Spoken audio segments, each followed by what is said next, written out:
first grade. Free kick in at the goalkeeper, long shot attempted. Oh!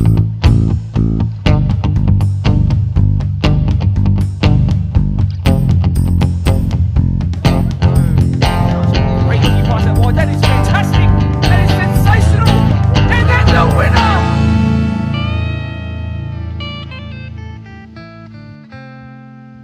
Welcome to episode 10, our first real milestone episode of the 2022 iteration of the Blacktown Football Hour podcast.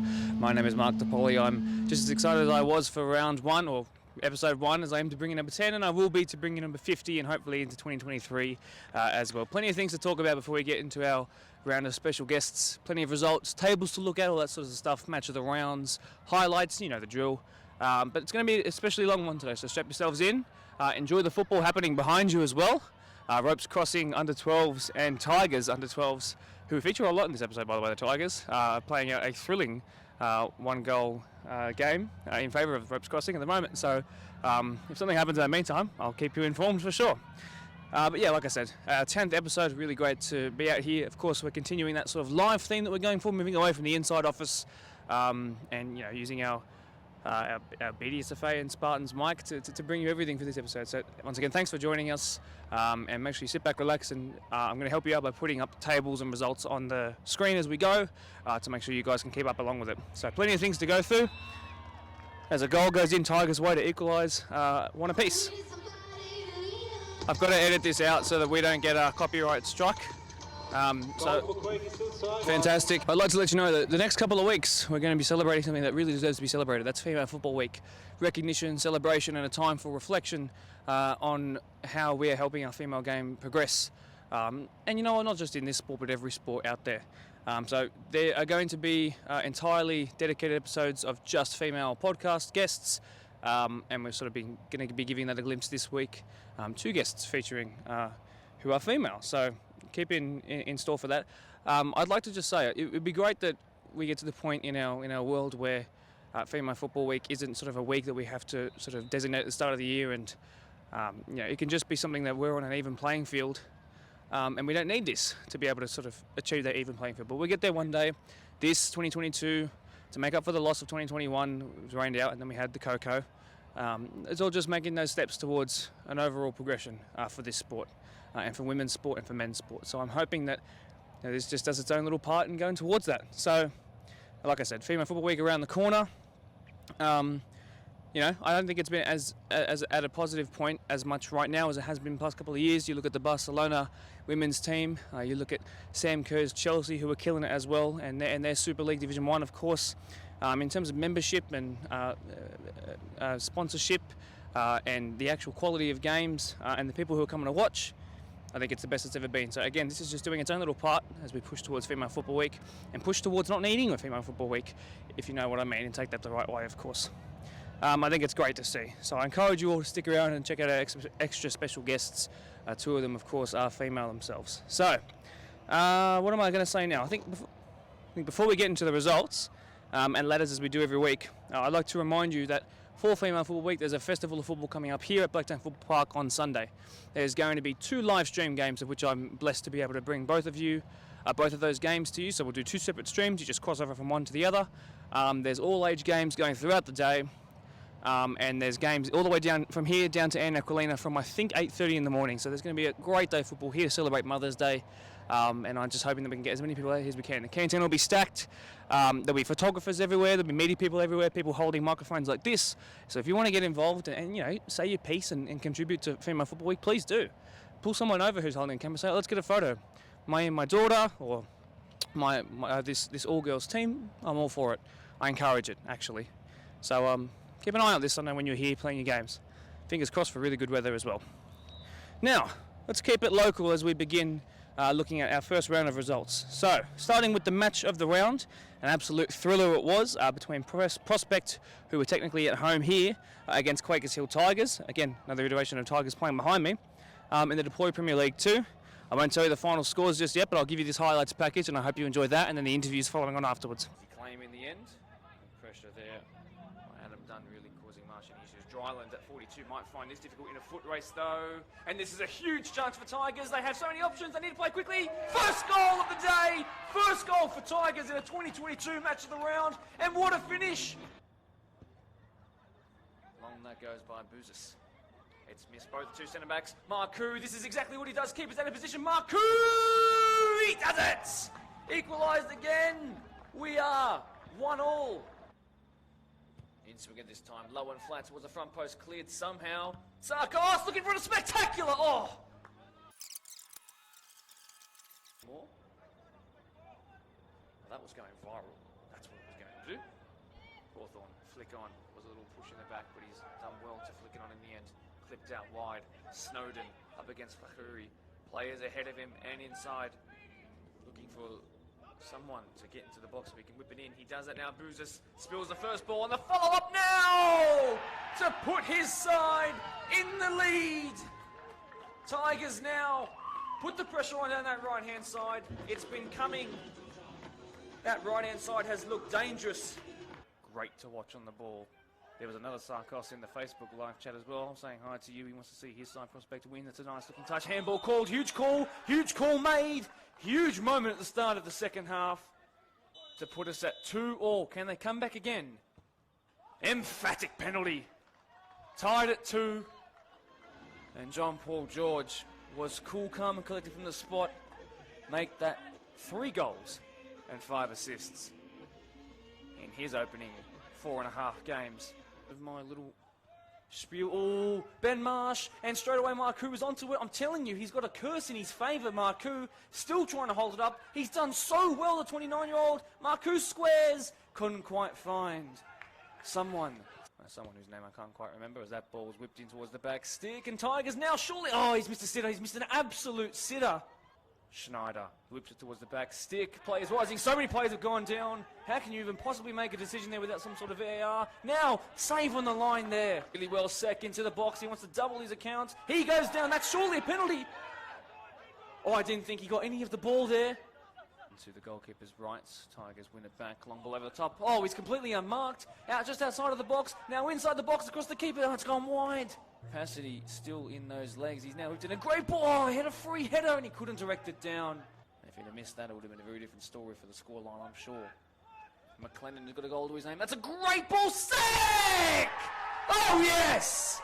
Oh, just brilliant there. The cross floated oh so perfectly.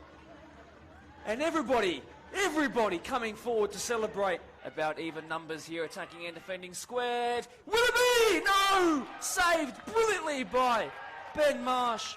A round of applause from Tigers and non-Tigers fans around the ground. Full-time whistle blows. Quakers Hill Tigers go top. Prospects suffer their first defeat since the opening round of the season. I'm here with a couple of very, very, very happy Tigers after what was just a fantastic game. Very, very late on winner. You guys had the lead 3 times, surrendered it twice, but then that last one was just enough and you really sort of killed off their momentum. I'll start with you, Taryn. You just must be happy with how well those guys have performed. Absolutely. I think the way we've been performing all this season so far, we've been doing really well, and it's good to then finally be able to put that to the good stuff and come away with a win in the dying seconds and not have that done to us. It's usually what happens. So to finally turn it around and do it to somebody else feels good. How tired are you after that game? Yeah, no, it was a big 90 minutes, plenty of running, quite a physical contest, but it was good that we went the 90 minutes, no lapses in concentration, and got away with the win, so it was good. You did. You got a big game against St Pats, which is a replay of the match around that was here last year, very, very long time ago. 2 totally different sides now. You must have a lot of confidence going into it. You're top of the table by 3 points now. I don't know what Minchinbury's result was, but either way, unless they won by about 10 nil, you're top. So confidence boosting for sure. Yeah, we don't really look at the table, to be honest. We just take game by day, but we will take that momentum that we got tonight into next Wednesday's game. And how happy are you? Tell them, Rose. The official manager of the side? Yeah? Good. I'll let you guys get out of here. Awesome. Cheers. Thank you. Amazing. Good job, Rose. Hello, Rose. I'm here with Danny Bouzis, goalkeeper prospect. I thought I'd get him in rather than the coach. I'm sure he does. Like, he's been involved in 2 losses, 1 win, so I thought I'd just get someone else on. Someone who's also really confident being in front of a camera, behind a microphone. So look, Would you say the better team won today? Yeah, mate, absolutely. So full credit to Quakers. They came out. Today was one place two in both grades. They deserved it. Like we tried to go with them tonight, but we didn't have anything. They were good around the park. Where do you think it went wrong today? Mate, I think sometimes we have a certain way that we like to play. We like to move the ball quickly. We like to go over the top. We had a few boys that weren't here today that would usually sort of cement that midfield. So the boys who stepped in did a great job. But we didn't have that flow from the start to the finish. We looked rigid at times. But we gave 100%, and like I said, full credit to Quakers. They took all three chances they had, and away we go. Look, that last goal they scored, the winner in the end, and from my angle up there, it's like seriously the most inch-perfect cross, and that's not an easy finish on the volley. I wouldn't say that you had anything to do with any of the goals at all. I just think there were three great finishes, like you said, three big chances, three goals. So you just got to sometimes just say, okay, hats off, fair enough, that's a good cross, good finish. Mate, honestly, we were just talking about it with the boys, and the fact that he got his leg up about this high, I mean, it helps that he's 6'2" or whatever, but phenomenal finish. Like, I got an absolute clip of the fingers on it, but nobody's keeping that out. And like I said, like all three goals, especially the first one, it was an absolute rocket, hit the top corner. The second one, lazy defending by us, but he's still got to finish it. Like, credit where credit's due on McKeever, but mate, if they're scoring good goals, then it's good for the camera. Yeah, that's right. All right, man, I'll let you get out of here. Awesome, thanks again. Legend. Just an insane game. Features your goal of the week as well, of course. The winner by Billy Seck, that being the goal of the week as well, after that inch-perfect floating cross by Mitchell McLennan. Really great to see. Let's look at the results from the rest of the Tier 1 and Tier 2 competitions from across the weekend. So some of the games were rained out, so we only got 2 games from each of the 2 tiers. 4 teams out of 10 and 8, so it's not too bad. So there was a round 1 replacement as well on a Tuesday night or Wednesday night. Oakville and Blacktown St Pat's, 2-2 that ended. And of course, besides that 3-2 win for Tigers in the match around the end of the game was Eastern Creek versus Blacktown Premier Spurs, and that ended 1 apiece. Great result from the visiting Spurs, and they'll be delighted with that for sure. Eastern Creek with a bit of work to do if they want to meet their own standards that they set last year in their first year in the competition. In the first division, Marion with a huge victory over Park Lee, an 8-goal thriller. They beat them 6-2, and they were away from home as well. Doonside also hosted Quakers, and they were beaten 5-0 at home. Both of the 2 match of the round teams for this weekend, which is Riverston, who feature for the first time, and Doonside, who feature for the second time. Their most recent games, they conceded 5, so you can expect plenty of goals, and I'm really excited to bring you that one. In the PL2 ladder, Tigers with 4 wins from 5 have put some daylight between them and second place, as I mentioned in the match of the round. Minchinbury are third based on goal difference, but have the most games played. Oakville are one of the only teams to have only played 4. Anyway, just had to wait for Pink to stop singing, and we're back now. So, like I said, Oakville are one of the only teams to have played only 4 games, but actually sit in 4th. Eastern Creek sit below them and will look to bounce back after Spurs took those points off of them. They play Glenwood, who are dead last, unfortunately. So chance to really turn their fortunes around. St Pat's are third from the bottom. Spurs are 3 points below them. And as mentioned, like I said, Glenwood are sitting bottom of PL2. In PL1, Marion have only played twice this year, but they've got all 6 points from them, as well as having scored 10 and conceded 2. Quakers, who are looking good this year as well, have played an extra game on those above them, but they've only won the same. So they've won 2, have the exact same goal difference, but of course, having played an extra game, they sit just below them in second.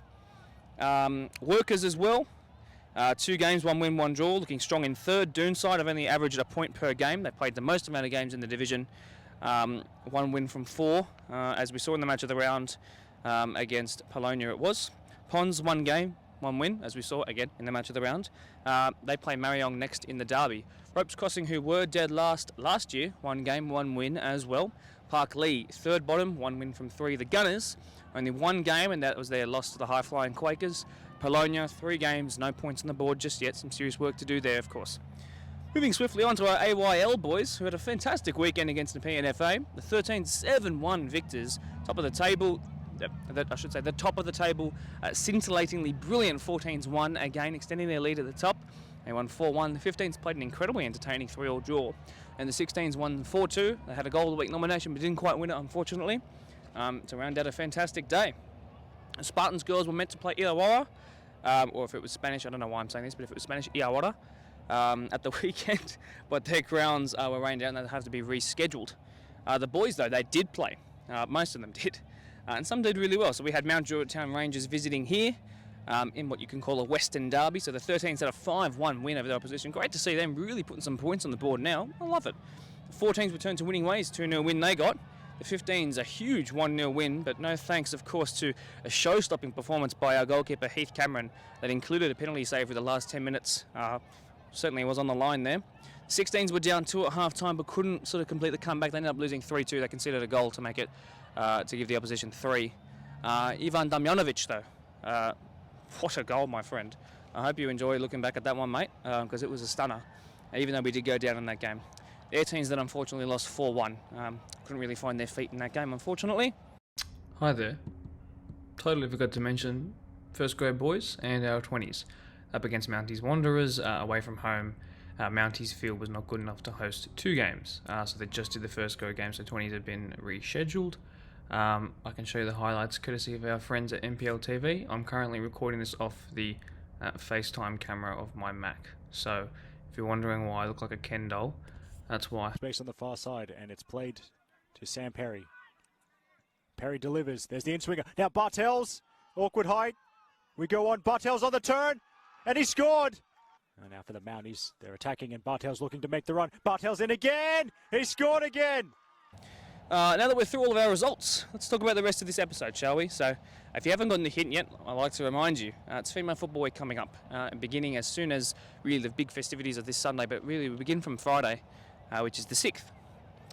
So, I spoke to the captains representatives of each of the teams from All Age Division 1. 4 of those 8 teams will be part of the live streams that happen back-to-back from 5:30 and 7:30 on Sunday. So those will be live on Facebook and YouTube. I'll show you the conversation I had up with them first, okay?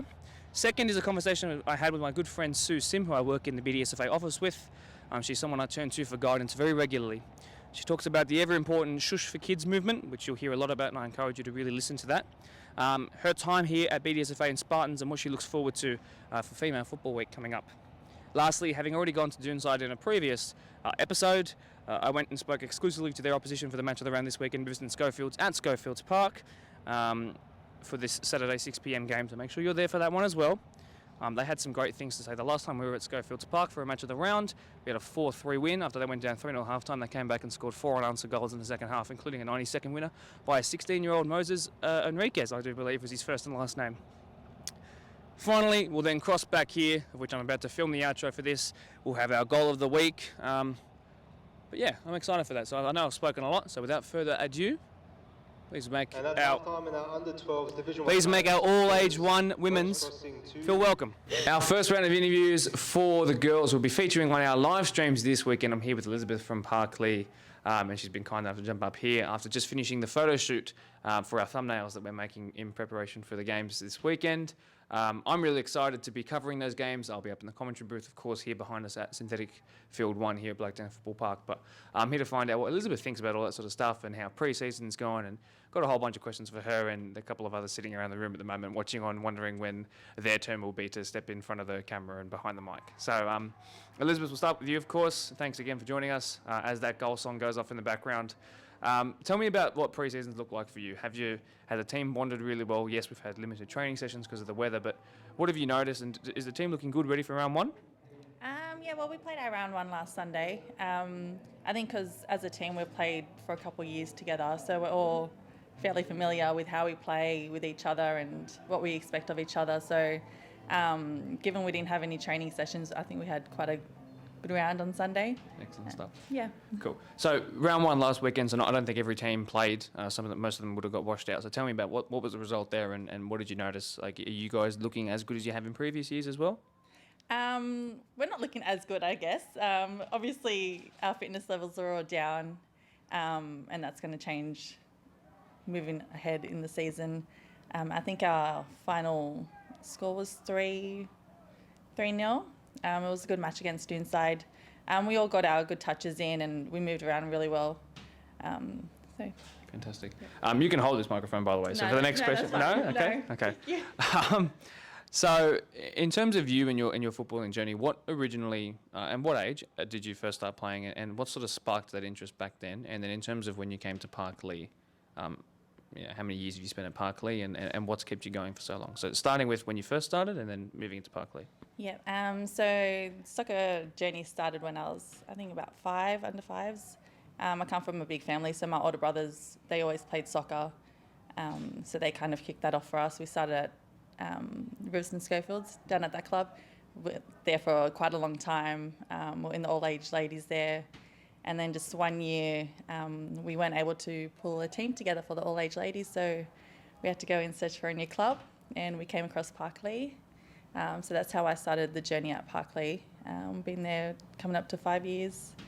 And haven't looked back. It's a good club here. Good. So speaking of just what you said right there at the end, that sort of good club vibe, and obviously you have a smile on your face when you say that, which means I think it's genuine, which is great. So talk to me about what Parkley what did they sort of propose to you when you were considering coming there, to this club, and how have they sort of kept on, providing you with the service and sort of the vibe that you want to stick around? I think it's not so much the club. I think it's the females that you're surrounded by. So the team, from that very first soccer game, they were always inviting, and there was just no resentment at all. Even though you're a new player, you're just always welcome there. The girls, we've all created this bond together. We're not just a team on the field. Most of them go out, and you're a team outside of soccer as well. Yeah. So that's something I was talking about with the other guys that were in here before. So in terms of that community, that sense of community, and being able to build friendships as well as just mateships on the pitch. Can you talk to me about some of the things that you guys do to sort of boost team bonding and all that sort of stuff? Yeah, well, a lot of the girls go out together, celebrate birthday parties, or just celebrate on the weekend. Yeah. Cool. And last question, in just preparation for the live stream match this weekend, are you? I know we touched on this at the start of the interview, but it's a synthetic pitch, and you've got, I'd imagine, an even bigger crowd watching along for that. Is that a little bit of extra excitement or a bit of anxiety feeling going into it, or is it just another game for you? It's a little bit intimidating. I think once you pass maybe the first 10 minutes or so, your mind just kind of switches onto the game, and you tend to block out everything that's around you.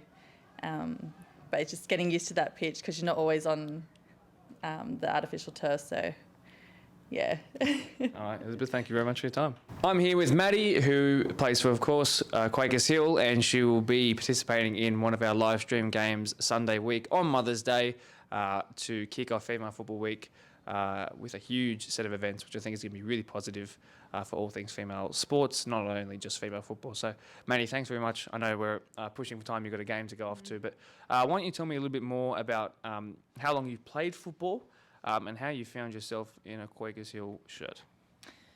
Ever since I was young, I've started playing since I was 5, and I've grown up with Quakers Hill. My uncle coached me, Craig's coached me for the rest of the years, and I've just grown up with them, and I haven't looked back, really. So I haven't looked back, so I'd imagine that you must feel very welcome there. Obviously, that you've got family that would have helped you initially, and now the club's probably become your sort of adopted family and vice versa. So talk to me a little bit about Quakers Hill and their female football culture, but also just general club culture. The club, it really is a second family. So every game at home, we have the committee who's standing behind our fields watching us. They love our team. They've supported us since we were under 12s all the way now to all age. So the club, they really just follow for the female football. So yeah. So you mentioned there that this team has obviously been together for a while, even as early as 12s. Obviously come a long way since then. So how many of that sort of team, if you can cast your mind back to under 12s, how many of that team are still together? Is it 50%? Is it 75%? And what does that do for you, sort of your chemistry on the pitch? Yeah, there's probably 50% of the team that is still together today. And as the years go by, there's just girls that come in and everyone's just so welcoming. And the chemistry, it's really just building up, adding to everything else that's going on in the field. And really, yeah. Excellent. So we've had a year where Female Football Week was first rained out and then cancelled, and we never got to reschedule because of COVID. Doesn't seem that it's going to be an issue this year, especially with you guys featuring behind us on the synthetic pitch. What does female, if anything, you might not because I didn't brief you on this question before, but what does Female Football Week, what could it mean to you if you were able to get everything goes to plan, and we promote this in the way we are, and we're having these conversations which are really positive. What do you think it could lead to, and what do you want to see from female football at local level and even beyond, sort of become or evolve into? I'm a big believer of like soccer just being a getaway. Like it's even just like it might just be the social side of it. Like some girls just might come to the games or the training to have a chat to the girls, and then that will boost their like well-being and everything will be fine. But in like a big scheme of things, I reckon female football, it should be like a big thing. Like it's not really recognised as much as the men's are, but yeah, needs to be bigger. I think it'd be really good. I don't want to put words in your mouth, but I think it'd be really good where Female Football Week doesn't have to be a week that sort of boosts things. I think it should be something that's it's just yeah. So it's just it's to the point where we don't need to have it, so that attention comes to it. So I think if we can make our contribution here at grassroots level in our BDSFA and /GDSFA competition, then we're just making our own steps and trying to help out as best as we can. Maddie, one more question in relation to this weekend specifically. I can't remember if you've played round one yet. Some of them got washed out. Did you? Yeah, you did. One. Yep. How'd that game go? I think I didn't actually play. I think it was 1-0, and the girls 1-0 loss. So the girls played all right, and yeah, but in regards to this weekend or Mother's Day next weekend, I feel like it'd be a bit of anxiety with the game, especially being live streamed. But I feel like everyone will get in there in the sheds, get ready, get your mind game face on. Yeah, everyone will be ready and we'll show up. Excellent. Thanks very much for your time. I'm here with Kelly. Our final interview for the day in preparation for Female Football Week, and our live stream matches come Sunday the 8th, of which that'll be Mother's Day, and really the kickoff of what we're doing here at BDSFA and part of the Phoenix League for our festival week of female football. So, Kelly, really grateful that you could join us. Thanks for being so patient. Of course, the last one to jump up here. Tell me a little bit about your football journey. So, what age did you start playing, and how long have you been at Glenwood for? So I probably only started playing when I was about maybe 13 or 14. So it hasn't been too long. I've actually moved around football clubs quite a lot, and I think Glenwood's the one I've stayed at for the longest, which is pretty good. Yep. So tell me, what brought you to Glenwood in the first place, and what's your experience as a whole been like there? So I originally went to Glenwood because we wanted a stronger competition. I think it was like half our team from our previous club moved over to Glenwood, which was really great because I think half of their team left, so we got to create a whole new team. The whole experience there has been great. Honestly, all the girls we're all just good mates now, and we really love our coaches, so it's a bit of fun and it keeps me going back every year. We've already touched on with everybody else that's come up here today about what mateship and friendship and community is like. And I mentioned previously, I don't think you were here for this one, but I do think from a personal perspective, I think community and sense of friendship is stronger in our female sports than it is in male sports. It takes nothing away from male sports. I just think that's just the way it's set up to be. And I think that's a great thing. And it makes it more unique. So why don't you tell me about how your teammates have become closer as friends, and do you guys go about hanging out after games or after training? Is that something you guys do? Yeah, definitely, like every now and then on the weekends, but I feel like often we get to games a little bit earlier so we can get all the chatting out of our system before we get into the good headspace. Yeah, and it just makes it really good for on the pitch because often everyone's super encouraging, but it's also like constructive criticism and, learning how each other plays and lifting each other up. So I think it's really great for the team, but also in a sense of the club.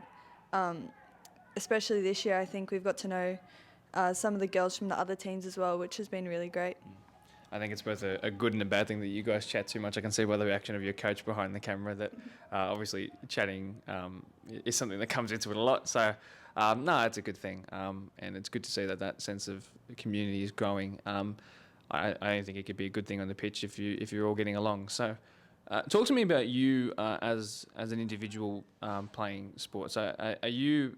What position are you on the pitch? And so how have you made it your own in years gone by? So I play centre mid. I think part of that is mainly because I love to just run around. So with a history of like athletics and swimming, I just have like natural stamina, which is great because when I first started, my original coach just chucked me in the midfield, so it's been great. Definitely just learning how to play and get my head around that position, and just making sure I'm able to help control the game and distribute the ball. It's just been great. I've really loved it.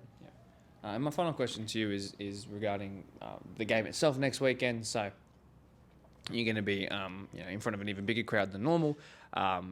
People will be tuning in to see what it's all about. And it's a live stream game, commentated game. Is that an experience that provides a bit of excitement to you? Like, are you looking forward to that match in particular, or are you just going to take it as another game as part of the season? Honestly, I'm super keen for it. I know a few of the girls in our team are probably extremely nervous, but I think it's really great. It's always good to have some added pressure, but also great to know that there are people watching and there are people that are supporting us, and I think it'll be really good. It'll help us to play better, honestly, and I think it'll just also add to the whole female football week and just adding to the whole atmosphere of it. Excellent. Kelly, thanks very much for your time. Appreciate it. Moving swiftly on to section 2 now, of course, for our 10th episode of the Blacktown Football Hour podcast. I'm joined, as I said before, by Sue Sim, someone who's been really helpful for me in finding my feet here in the time that I've been here, and I'm glad that she's willing to jump on here and have a chat about all things her time here, Female Football Week, and this really important New South Wales-wide and hopefully Australia-wide movement called Children for Kids. So I'm glad she's here to chat about all those things, and I know she's prepared a couple of things, so I'm really glad. So Sue, first of all, thank you very much for joining us. Pleasure. Appreciate it. So I'm glad she's happy to be here, whether that's a brave act she's putting on or not. So look, I'd like to start by talking about where your interest in our great sport sort of came from. So how did you come to find your love for this sport? It started with my son when we put him in as an under 6-year-old back in whatever year it was. And it just grew from there. Yeah, I thought so. So can you explain to me then from there what initially caught your interest regarding with what we were doing here at Blacktown Association? So, the opportunity arose to apply for the office manager's job. The previous girl was leaving for another job, and I applied and I got the job. So that was back in 1999. Has that changed at all, sort of what you do day to day from your time then to now? It has, because I used to be the only one in the office, and I virtually ran the association for the committee. They had a management committee for about, I suppose it would have been about 10 years until Jack Taylor, the then secretary of the association, was made the CEO of the association. So what's that like? Were you here in the office or? I was originally at Blacktown City Sports Club in an office there, and it was like a little cell with no windows or anything.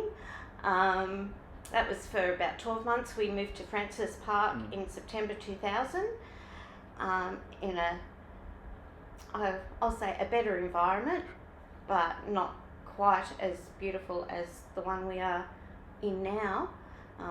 There were still no windows at Francis Park, so but I was there until we moved here in November 2011. So that's all well and good, and I think since 1999 is a long time, and obviously you've seen plenty of people come through the door and different coaches, different players, this and that. So I'd like to know, because I think everybody is familiar with you, and I think it's a great thing, and there's someone that they can have a familiar face to when they walk through the door. Everybody just seems to know you by name, and you know them by name, vice versa. So obviously there's a great amount of respect there. So I wanted to know, you've been contributing to this community for 2 decades now, plus, and so I wanted to know what keeps motivating you to keep coming back. It's not difficult. It is difficult. It's not easy what you do. It's changed a lot from originally being, here. There's a lot more legal responsibilities that not only us but the clubs, and the clubs are all volunteers, so it's hard for them. I enjoy helping all the clubs, our 24 clubs. I've made a lot of friends from those 24 clubs. So, yeah, it's changed a lot. A lot of things that we talk about now have been tried in the past. It's like a revolving door, you know. It just continues on. For sure. So you mentioned that you've met some great people and friends, people you consider friends as well. So can you have a look back and think of who are some of those people, or even in terms of back to football, like what are some of those games, those goals, those final series that we've had? What's stood out as some of the best sort of moments?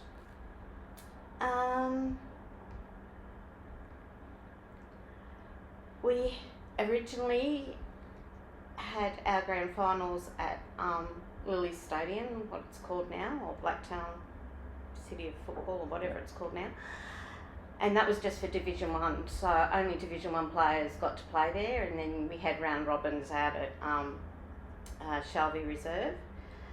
We brought in grand finals for every division, every age group, and we used to take everything out to Wayland Reserve, so the whole lot. So those things are, you know, because everybody was involved. Every club was involved, everybody wanted to be involved, where it's very different now. Not a lot are. We had grand finals here before we were actually here as we are now, at St Pat's Ground, and up on the hill behind us. A team won, and they all got in their cars, because that's where they were parked, and they drove down, and that was a really great atmosphere too, just to see them, you know. They were really happy and excited and drove their cars down to the presentation area. So there's been lots of things, but that are standouts. Coming here was the best thing, I think, working hard to see this happen after such a long time. Excellent. That's good. I can't even imagine what that would be like with the cars coming down. It was just such a great atmosphere. It really was. Just to see them, they had their flags out and everything, and it was good. I think a sense of community is, whether that sense is different now or it's changing slightly. I think that sense of community in this Blacktown Association is something that having come from externally, it's something I've really grasped onto, and I think whether it's as simple as clubs being inviting when I've come and visited them, or just being happy to help out, I think that's something I've really enjoyed. So I understand how that could be such a good memory. So I hope something similar happens this year. It'll be my first final series that I've experienced, because obviously we got cut short. So I'm hoping that, you know, sort of missing 1 year finals, we can have some really good ones here in 2022. Let's hope so. For sure. Fingers crossed, touch wood. Yeah. Even though I think this is plastic. So now I wanted to move on from specifically, uniquely about you, but I wanted to talk about this sort of emerging in recent years. We've got this recognised movement towards bettering spectator behaviour. That's, as I mentioned at the start of this segment, that's called Shush for Kids.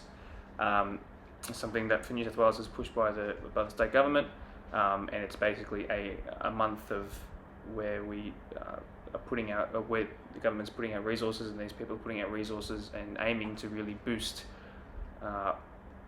what spectators are doing on the sideline, particularly for junior kids games. So can you explain to me how, and you might have to think anecdotally for this, but how parents, spectators and coaches actually do have a bigger impact than what they realise on a game day when stress levels are high, anxiety levels are high. What can you explain how sometimes they might miss what they're doing and how that can affect the young mind? Sure. We're all not perfect, and we've all overreacted at times. The Shush program is really think before you speak, and to remain positive, because positive attitude for your kids is much better beneficially for them than it is if you keep on telling them they're doing something wrong. So it's, think before you speak. As I've always done as a parent, I've never discussed things around the dinner table, because that's where kids pick up on a lot as well. So, and they know if the score was 10-0, you don't need to keep on reminding them of that either. For sure.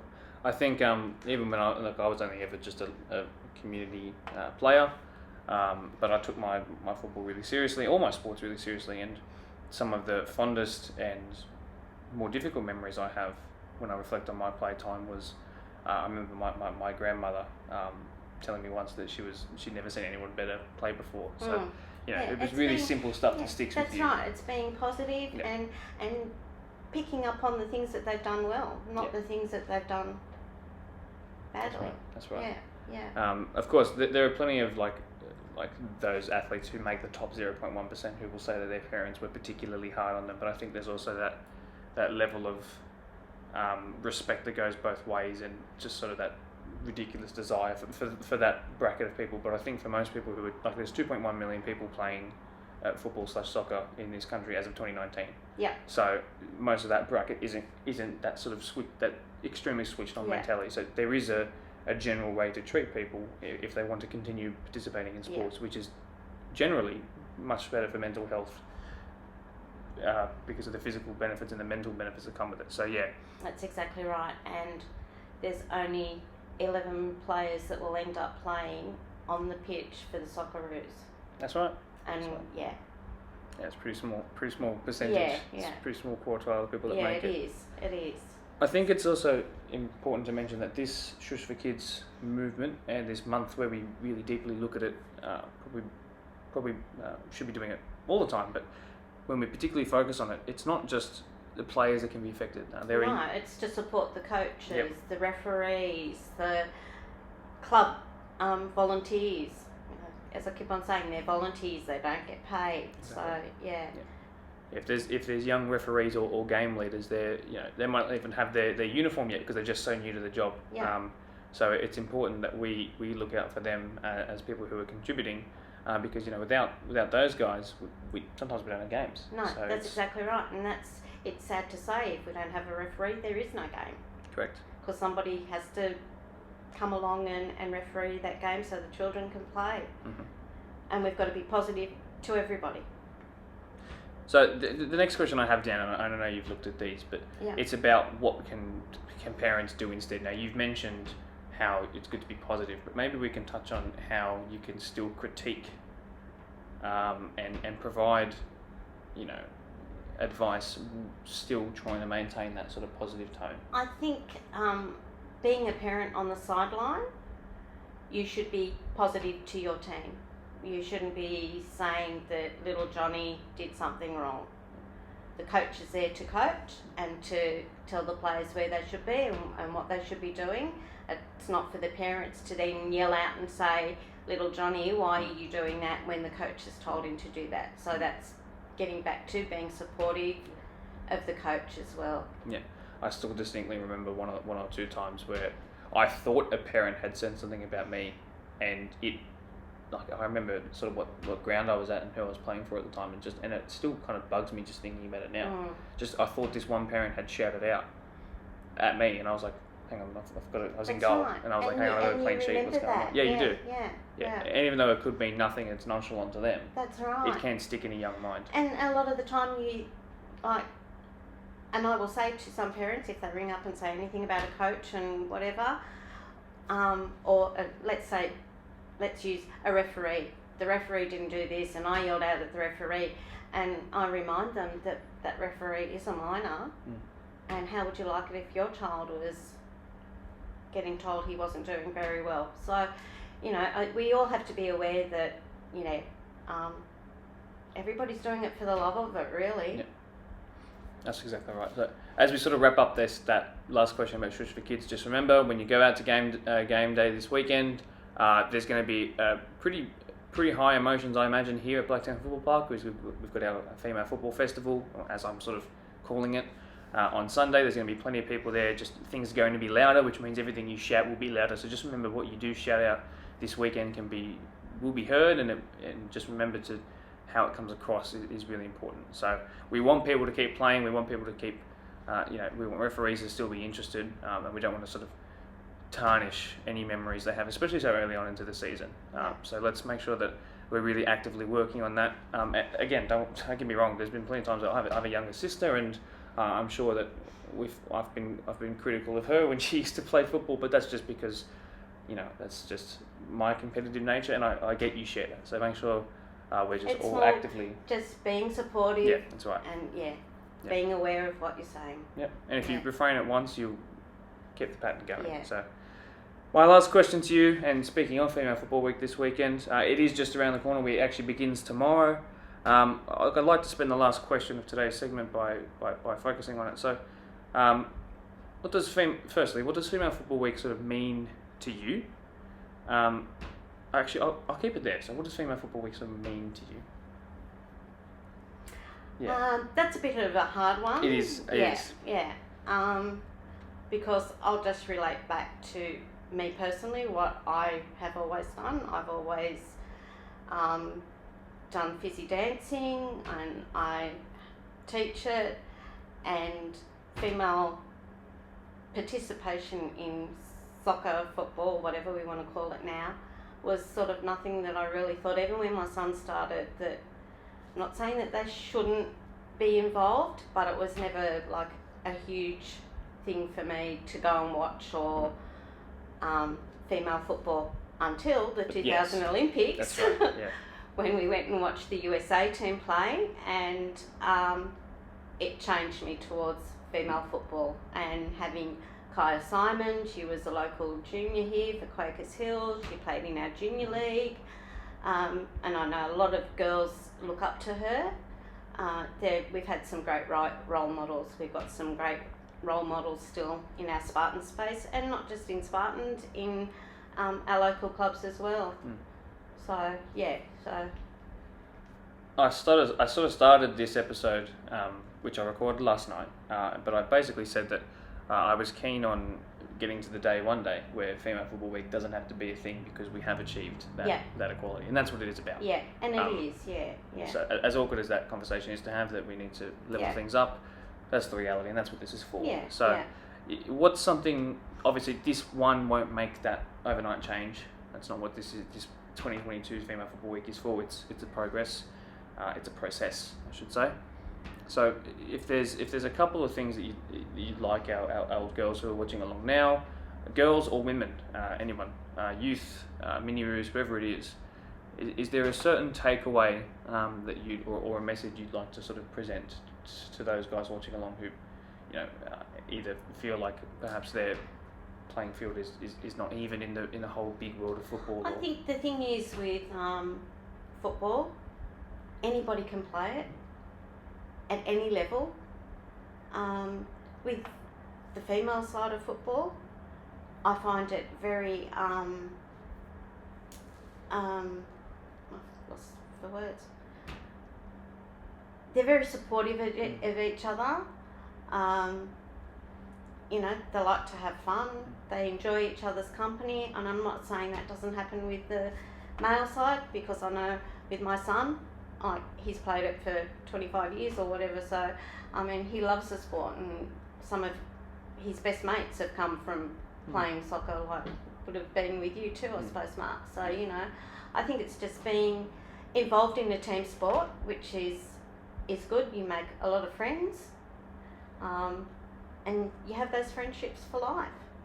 Excellent. Yeah, and that's something you would have seen in our segment one, where I chatted to the all-age Division 1 women's sort of captains and representatives from our media day in the Sunday gone by. Sue, we've hit where we wanted to hit time-wise. Okay. I really do appreciate the time you're willing to give me, of course. Thank you very much. Thank you, Mark. On to section 3. For our match of the round preview for this week, we return to our Deploy PL1 competition. I think it's a great thing because the only game we've had from the PL1 so far was a cracker as well. So lots of goals in that one, if you do remember. That Doonside side, who were very good in that game, are featuring again this weekend, but this time it's against Riverson Schofields, the Gunners, who will try and be firing on all cylinders when they host Doonside here come Saturday 6 p.m. Their coach, Shane Burge, and their captain, Brendan Bazina, have been kind enough to come here on a Wednesday night while their 21s/20s are playing in the background, which I guess you guys will get to watch along to as well. And a bit of that ad-lib backing track sound effects sort of thing. So first of all, guys, thanks very much for joining us here. I appreciate it. No worries. Let's begin and just talk. Let's get this out of the way, because it wasn't the greatest game for you guys. But I'll pass to you, Shane. Talk to me about that first round, or the first game you actually played besides the bye. So what went wrong in that, and so how have you sort of moved, encouraged the boys to move away from just a poor starting result? First, I'd like to say that Quakers are a very good side, but it come back to taking their chances early in the game. We had plenty of opportunity in the first 20 minutes to sort of get ourselves in the game. Quakers are a very, very fit side. But for our first game, it was a reasonable performance, but Quakers certainly overwhelmed us with enthusiasm, and also they were a bit faster than us. They were structured better than us, and what it showed was that they've played a good majority of games, and we're still looking at our first game, getting a few combinations together. But it's all about taking your chances, and they took their chances, and we didn't take ours. Now, I can't imagine that you wouldn't already know this, but of course they played in the Australian Cup, so they've had 2 rounds prior already. I know you guys didn't quite sign up for that. So, they had experience. They were playing on Blacktown Football Park synthetic field as well, so they got to play their games despite the weather. So as a captain, you must just have sort of been encouraging the boys that, they've had the pre-season, a better one than us. Let's just put this one behind us and move on. Yeah, well, that's it. Well, we pretty much regathered straight away on Monday at training again, and we got back together, back into it, and just as a captain tried to lead the boys, try to think of the week after, the next game ahead, and just worked on our structure a lot. We've got fitness coaches here, so we got back into fitness, and try to get some games up our sleeves. Yeah, excellent. Let's actually stick with you and Brendan. So tell me about your role as the captain. So you mentioned it there, and encouraging the boys just to get back on Monday and just move on. So, are you the kind of person who's, as a captain, is the most vocal in the dressing room, or the first to put your arm around someone who might have had a poor game or a poor moment in a game? What's your involvement in sort of off of the pitch matters in terms of maybe group chats, things like that? Why don't you go through all those sorts of things for me? Yeah, well, during the game days, I'm always there to support all the players. I'm not the loudest of speakers. I'm not there to put anyone down or this or that, but if something needs to be said, 100% we'll say it. I'm there to support the team through, mate, if someone gets tackled, always pick them up, get them up, and just pick up their spirits, really. During the game, you've got to try to be the most vocal, being captain, try to get the boys going, and that's what it's all about at the end of the day. So, sure. Yeah. So Shane, tell me about your relationship, obviously working relationship with Brendan. So how much sort of extra work are you putting in with him in regards to, planning for training and things like that? So how much sort of communication are you guys having throughout a week? Oh, he probably gets annoyed by the amount of phone calls I make to him. He's a busy man during the week. I like Brendan. To me, he's a natural leader. He's captain of the club. And that's for a reason, because he stands out. He's as good, he's as good away from soccer as he is at soccer, and he's well respected amongst the players. He's played at a high level, and it all shows when he's out on the park. He's a standout. Opposition teams know that as well, and he's natural. I've been here for 3 years, and he's stood out for those 3 years, and that's why he's club captain this year. So we spoke on Premier League Media Day, which is now probably 3 months ago, actually, and we spoke about personnel changes, and we spoke just before about players coming in, players going out. So what's that been like to welcome in a whole new batch of players, and how have they sort of responded to you, and how have you gone about approaching different personalities and different types of players of different ages? Yeah. Look, the group of boys that we've got this year has been really good. Actually, we've all gelled along really well. We just got to put that on the field now, and off the field it's just great. The change rooms is good. It's all lively, and off the field we all catching up, going out, and just catching up as mates. The new players that have come in has put a spark in the team, and we just got to put it all together and gel. Hopefully get some more games up and go from there. For sure. Well, we've got plenty that are being rescheduled for Tuesday nights, Wednesday nights, maybe even Thursday nights as well. So plenty of time for those games to start racking up and getting 2 games in a week. You guys will be fit as a fiddle before you know it, especially. Now, one more question before I want to talk about the game coming up this weekend, and it's for you. Now, you're the coach of obviously this first grade and reserve grade side, I imagine, but you're also the president of the club. So that means doing a lot of work for River, and I'm sure that everybody around the grounds appreciates you. So why don't you tell me about how you sort of juggle that and just like how you sort of keep in contact with so many different people and parents and things like that? Well, last year I had reserves and prems. This year I've managed to get hold of a really good experienced reserve grade coach, and to the part where I can sort of do some of the administrative stuff that the president should be doing, and like attend the Premier League meeting that's on a Monday night when we've got training on it, and actually know that I've got a guy that's quite competent and very good and has a good relationship with the players. And that's a massive boost, because the players are also all responding to that guy, and you stand back and you can sort of see the buzz that's down here, and it allows me to sort of work with my committee to help rescheduling the games and help get organising things especially when, as all the clubs know, when the weather affects us, it just doesn't affect the Premier League, it affects every other team that you've got in your club. And this club over here, Riverston's there's a lot of potential here, and we're trying to capture all that.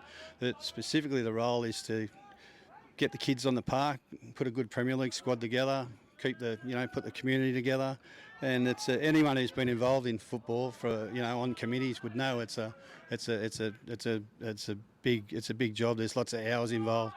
But to the point where I also coach an under 11 fours team, under 11 Division 4 team as well, and just to see the kids out there and then come and see what you're doing, down here, that's what gives you the reward. The players, the recognition with the players, the respect with the players. You got the boys coming through. So it's just that's what it captures. It captures your community, but you've also got to have strong people on your committee and knowledgeable people. And I must say, I do have that. So I've got that support as well, a good captain, and that's what it's about. That's why I think we're all on a bit of a buzz at the moment. Now, you guys, if you cast your mind back to last year before we had our cancellation of the season, you guys had those 2 games in quick succession, one here, one at BFP, and they were both extremely entertaining games. So you guys tend to bring some good music when you come and play, actually. So it's great to welcome you guys back. Doonside are something similar like that, a great club who I love everyone there, and it's good to see them back on. But also recently you've got one game to go off, yes, and the bye, of course. They had a big win over Polonia in their match of the round already this season, but then most recently they've had a big loss as well. So 2 teams who are technically both coming off of poor results by their own standards. So you had the opportunity to watch them on a full 2-hour live stream, of course. I don't want you to give anything away, as I say to everybody, but how are you as the captain sort of approaching, how are you sort of getting the boys ready, knowing that, we lost last time as well, but, so did this team, they're vulnerable, they can be beaten? Yeah, at the end of the day, any team's is able to be beaten on the day. What we lacked in the Quakers game was just our structure, I think. Just our structure was all over the shot. And, so this week we've really worked on the structure of our team. And I think we've nailed it, actually, during training session. We just got to bring it to the game on this weekend. So see how we go. For sure. And maybe just like one little, have you just maybe say yes or no and then expand on it a little bit, but have you been able to sort of see something in the Doonside setup and go, yeah, we can pick holes in that? Is that something that you've noticed? As a goal goes in behind us, unfortunately not for you guys. Doonside, I watched the live stream game, very well structured, very well structured, very creative and very clinical. So you've got to make sure that you've got to make sure you look after those guys up front, and you've also got to make sure that you contribute in the middle. So you've got to go into that game knowing that if you're not on your game, they're going to damage you. As simple as that. Yep. All right. Well, that's probably all we have time for this week. But I think we got through some really good stuff, and I think it'll be great to be back here at a ground where we had probably the best game I've ever been able to do live. So I'm hoping that home ground advantage, of course, I'm sure you'll be hoping that goes your way again. So. Appreciate your guys' time tonight. Very much appreciate it. I'm not sure if this will either be the last section of this week's podcast or it'll be one of the middle ones. But either way, either on to the next podcast section or onto something else. I happen to speak way too much in that intro, so I'm just going to keep this to as limited as possible. I'll show you the goal of the week right now. If you have missed that, it would have been a very different story for the scoreline, I'm sure. McLennan has got a goal to his name. That's a great ball. Sick! Oh, yes! Oh, just brilliant there. The cross floated oh so perfectly. And everybody coming forward to celebrate. I'd also like to give a very special thank you to our guests who were brilliant in what they said today, and I'm really happy that those guys, especially from the all-aged women's Division 1 side, were just so willing to comply, and we're happy to shoot some promotional video for Female Football Week, and I'm really hoping the Female Football Week achieves what we want it to do, and that is moving towards equality and just being recognised a bit more, and I think that's what we're going to do. I think this is going towards that, and if it takes some time, it takes some time. But I'm really glad that they were so willing to help out and happy to share their opinion. And I hope that they feel like I've listened, of course, and can promote them in the best way possible. So I hope they also enjoy their coverage come Sunday. I'm going to be really tired for that. But otherwise, thanks for watching, guys. Do like, share, and subscribe depending on what platform you're on. Of course, rate us on Spotify. I found out you can do that, so rate us. If you can find out how to do that, let me know as well. Cue the outro music right now. There's the two symbols. And I think we'll see you guys then.